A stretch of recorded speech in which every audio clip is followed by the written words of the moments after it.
Assalamualaikum dan selamat sejahtera. Terutama sekali kami ingin mengucapkan kepada Puan Sharifah Azni binti Said Ali, iaitu pensyarah kami, dan para penonton yang menonton video kami ini.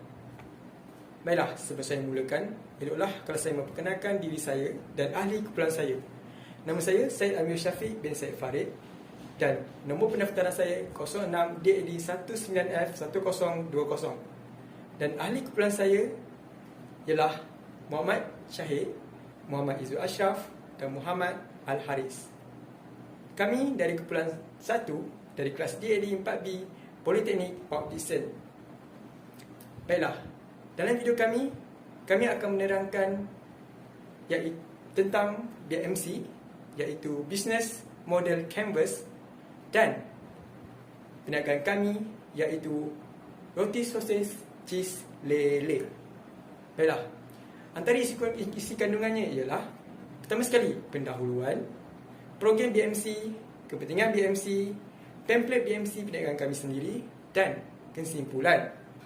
Dan saya akan menerangkan pendahuluan. Okey, dalam pendahuluan kita akan lihat apa itu usahawan, keusahawanan, perniagaan dan siapakah itu ahli perniagaan. Baiklah. Jom, baiklah, saya akan mulakan pembentangan saya. Pertama sekali, apakah itu usahawan? Usahawan di dalam bahasa Inggeris ialah entrepreneur, yang berasal daripada perkataan bahasa Perancis iaitu entreprendre, yang bermaksud memikul atau mencuba. Ia bermaksud individu atau sekumpulan individu yang menubuhkan atau menerajui perniagaan sendiri serta mengembangkannya dari masa ke semasa demi kemakmuran masyarakat dan negara. Ciri-ciri usahawan. Antara ciri-ciri usahawan ialah mereka sanggup menghadapi risiko, bijak mengambil peluang, daya usaha yang berterusan, inovatif dan kreatif. Seterusnya, apakah itu keusahawanan? Keusahawanan dalam bahasa Inggeris ialah entrepreneurship. Menurut Kamus Dewan yang keempat, ia merujuk kepada segala-galanya yang berkaitan dengan usahawan atau kegiatan dan kemahiran usahawan. Ia merupakan satu proses mencipta sesuatu yang kreatif dan inovatif. Ia bertujuan bagi melangsungkan perniagaannya bagi masa jangka yang panjang.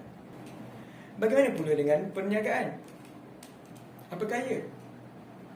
Perniagaan merupakan sebuah bentuk organisasi yang sah dan diiktiraf bagi menyediakan perkhidmatan dan barangan kepada pelanggan perniagaan serta entiti kerajaan. Perniagaan merupakan salah satu penyumbang utama dalam ekonomi sesebuah negara, termasuklah negara Malaysia yang tercinta. Seterusnya, siapakah ahli perniagaan? Ahli perniagaan merupakan seorang individu yang telah menyertai perniagaan, selalunya bagi syarikat-syarikat yang telah tersenarai di dalam bursa saham. Biasanya individu tersebut terlibat di peringkat pengurusan, dan istilah ini biasanya merujuk kepada seseorang individu yang berkola putih.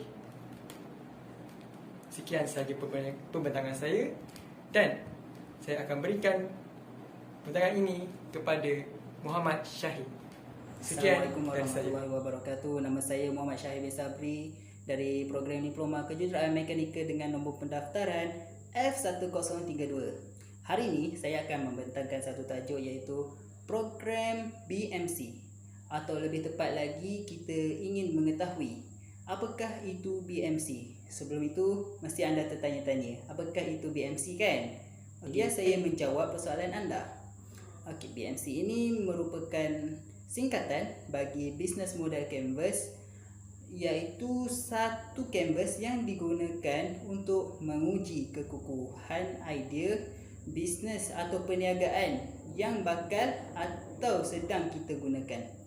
BMC ini juga merupakan perkara yang penting untuk menguruskan risiko projek perniagaan mereka dari fasa awal lagi. Contohnya dari fasa awal bisnes sehinggalah ke akhirnya. Antara mereka yang wajib menggunakan BMC ini adalah yang pertama, mereka yang ingin memulakan perniagaan. Yang kedua, mereka yang ingin menambah baik atau memperbaiki perniagaan mereka. Dan yang terakhir adalah mereka yang ingin memperluaskan perniagaan mereka. Seterusnya, BMC ini juga merupakan satu teknik mudah bagi mereka yang ingin membina suatu model bisnes yang telah disusun secara sistematik. Apakah itu bisnes model? Untuk pengetahuan, bisnes model ini merupakan satu jalan atau proses bagi kita untuk memulakan satu perniagaan. Sebagai contoh, saya beri syarikat Bernas. Syarikat Bernas ini merupakan syarikat yang besar, ingin menjalankan bisnes, dan syarikat tersebut perlu mengenal pasti model bisnes apa yang mereka mahu jalankan. Persoalannya yang akan timbul pada mereka, adakah mereka ingin menjadi pembekal bahan mentah? Yang kedua, adakah mereka ingin menyediakan makanan frozen? Yang ketiga, adakah mereka ingin menjadi penghantar? Dan seterusnya akan terungkai-rungkai apakah persoalan mereka ingin jadi. Justru itu, modal bisnes ini merupakan perkara yang penting bagi mereka yang ingin memulakan satu perniagaan. Dalam hal ini, kita dapat lihat bagaimana syarikat Bernas itu terpinga-pinga dan juga tertanya-tanya apakah perancangan awal yang mereka perlu lakukan. Kerana kita dapat lihat mereka tidak ada perancangan awal. Justru itu, wujudlah satu platform di BMC, iaitu 9 faktor perancangan BMC. Apakah 9 faktor perancangan BMC ini? 9 faktor perancangan BMC ini merupakan perancangan awal untuk menentukan apakah kriteria yang sesuai bagi bisnes mereka yang ingin mereka jalankan. Ia merupakan garis panduan dan bimbingan awal bagi mereka yang ingin memulakan bisnes. Antara 9 faktor perancangan BMC adalah yang pertama, customer segment. Yang kedua adalah value proposition. Yang ketiga adalah channel marketing. Yang keempat adalah customer relationship. Yang kelima adalah revenue stream. Yang keenam adalah key activities. Yang ketujuh adalah key resources. Yang ke-8 adalah key partner. Dan yang terakhir adalah cost structure. Assalamualaikum dan selamat sejahtera. Nama saya Muhammad Al-Harismi Rabidin dengan nombor matriks F1092. Hari ini saya akan membincangkan tentang kepentingan BMC kepada mereka yang ingin memulakan perniagaan dan kenapa kita perlu faham dengan lebih jelas tentang konsep BMC ini. Yang pertama, agar kita dapat mengenal pasti masalah yang ditangani oleh produk yang kita nak jual nanti. Contohnya, kumpulan 1 akan menjual roti sosis cheese lele. Antara masalahnya adalah siapa yang mahu membuat roti ni. Antara cara untuk kami atasi masalah ni adalah dengan mencari rakan kongsi. Kerana kumpulan kami tak siapa pun ada pengalaman dalam membuat roti. Untuk poin yang kedua adalah menganalisis pesaing serta kekuatan dan kelemahan mereka. Contohnya, kekuatan pesaing kita adalah mereka mempunyai pelbagai jenis aneka roti dan perniagaan mereka yang telah lama dijalankan.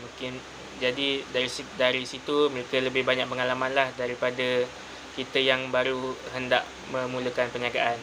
Mungkin dari kelemahan mereka adalah dari segi harga mereka yang agak mahal. Yang ketiga adalah mendapatkan solusi bagi masalah pelanggan. Seterusnya, mencari potensi rakan kongsi untuk mengembangkan bisnes. Macam yang saya ceritakan tadi, cari rakan kongsi. Yang kelima, mewujudkan nilai yang unik supaya pelanggan setia dengan produk yang dikeluarkan. Okey, pelanggan juga ada cita rasa mereka yang sendiri. Jika mereka makan benda yang sama saja, mereka memang akan bosan lah. Jadi antara untuk tidak hilang pelanggan, kita perlu keluarkan pelbagai jenis produk. Okey, yang keenam, mendalami latar belakang pelanggan. Yang ketujuh, BMC ni boleh dijadikan sebagai medium untuk membuat kajian marketing. Contohnya, kumpulan kami, siapa nak beli roti sosis ni, kepada siapa kita nak jual. Okey, nombor 8, mengenal pasti saluran revenue yang terbaik. Seterusnya, mengetahui operasi yang dijalankan oleh syarikat. Dan yang ke-10 adalah menganggarkan kos. Contohnya, kos yang dikeluarkan bagi setiap fasa pengeluaran produk. Contohnya dari segi R&D dan juga marketing. Muhammad Izul Ashraf bin Azhar dari kelas DAD 4B. Nombor pendaftaran 06 DAD 19F 1080 akan membentangkan BMC dalam projek kesahuanan kami. Kami telah mengaplikasikan BMC dalam projek keusahawanan kami, iaitu kami telah memilih perniagaan roti sosis cheese leleh. Antara perancangan awal kami menggunakan BMC ialah seperti berikut. Pertama, key partnership. Ada beberapa pihak yang terlibat untuk menghasilkan produk dan menggerakkan bisnes secara tidak langsung. Kerjasama mereka memberi impak dalam pengeluaran produk. Antaranya ialah seperti Speedmart, rakan-rakan niaga dan kedai frozen. Key activities. Kami akan mempromosikan roti sosis cheese leleh kami kepada rakan-rakan dan penduduk sekitar Politeknik Polisen. Kedua, kami akan membuat marketing di dalam media sosial.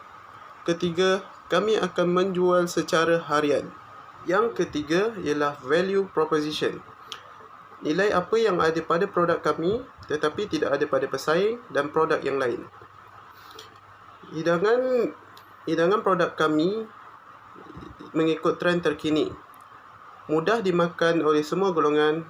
Keenakan sos keju dijamin. Keempat, key resources. Penyediaan mengikut SOP. Kebersihan keutamaan kami ketika mengendalikan makanan. Pengendali makanan kami mempunyai sijil daripada pihak yang bertanggungjawab. Kelima ialah customer relationship. Kami menawarkan harga yang berpatutan kepada semua customer kami. Kami menawarkan pakej beli satu percuma satu dan kami akan memberikan keahlian kepada semua pelanggan kami. Channel. Kami akan mewawarkan di dalam semua media sosial seperti Facebook, Instagram, YouTube, rakan-rakan kenalan dan ahli keluarga. Segmen. Customer segmen kami ialah kepada semua pelajar politeknik, pencinta keju, penduduk taman politeknik dan kepada semua golongan umur. Cost structure. Kos yang kami keluarkan ialah kos bahan-bahan penyediaan, peralatan memasak, kos penghantaran elektrik dan gas dan kos gaji pekerja. Revenue stream. Hasil jualan syarikat kami ialah jualan di atas talian, jualan rumah ke rumah dan jualan di gerai. Okey, jadi kembali kepada saya akan membuat kesimpulan lah daripada video BMC ni. Okey, sebagai usahawan, kita hendaklah merancang perniagaan kita dengan lebih awal supaya kita dapat fokus dengan perjalanan bisnes yang akan kita jalankan nanti. Untuk membuat perancangan, tak semestinya kita perlu mengikut format dengan teliti, mempunyai helaian muka surat yang banyak. Kita tak perlu pun membuat kertas kerja yang banyak. Cukup sekadar kita membuat perancangan awal sebelum kita memulakan perniagaan. Lainlah ceritanya kalau kita hendak membuat pinjaman daripada pihak bank. Memangnya kita memerlukan beberapa helaian kertas kerja lah supaya kita dapat meminjam daripada pihak bank dengan lebih mudah. Perancang perniagaan di atas kertas juga agak penting supaya jelas dengan matlamat dan dapat melihat setiap proses secara menyeluruh yang dijalankan oleh syarikat. Hal ini kerana kita dapat melihat kesemua proses yang berlaku dalam syarikat dan menilai dengan lebih terperinci lagi perkara yang dilihat mendatangkan impak kepada syarikat. Walaupun langkah ini dilihat sebagai old school ataupun cara yang lama, ianya juga dapat memberi kesan kepada langkah yang lain dalam perniagaan. Sekian itu saja daripada kumpulan kami. Sekian, terima kasih.